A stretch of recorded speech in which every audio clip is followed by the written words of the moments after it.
Сәлем достар, бүгін өте оңай чебуреки пісіреміз. Ыдысымызға жарты шай қасық тұз, бір бокал қайнап тұрған су және де 2 ас қасық сұйық майымызды құйып араластырып аламыз. Үстіне 4-5 ас қасық ұнымызды салып, шанышқының көмегімен араластырып аламыз. Үстінен тағы да аздап ұн салып, қолымызбен жұмсақ қамыр илеп шығамыз. Міне менің қамырым дайын болды. Жұмсақ қамыр болып шықты, осылай болады. Мен алдын ала картошкамды пісіріп алдым.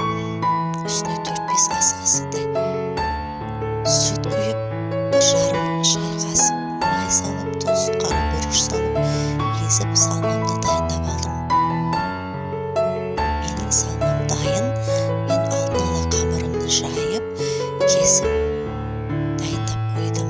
Менен кесілген қамырларымды жайып, ортасына 1 шай қасықтан салмамды салып шығамын.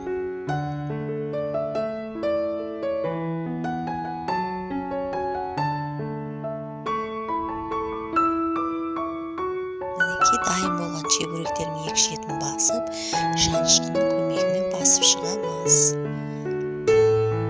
Осылай. Содан кейін отқа тамамды қойып, майымды қыздырып алдым. Осылай бірінен кейін бірін салып, қызартып пісіріп аламын.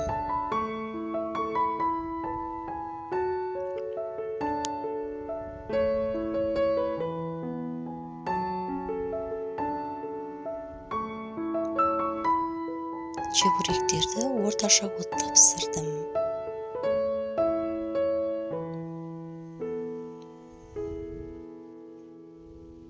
Менің де чебуректерім дайын болып қалды.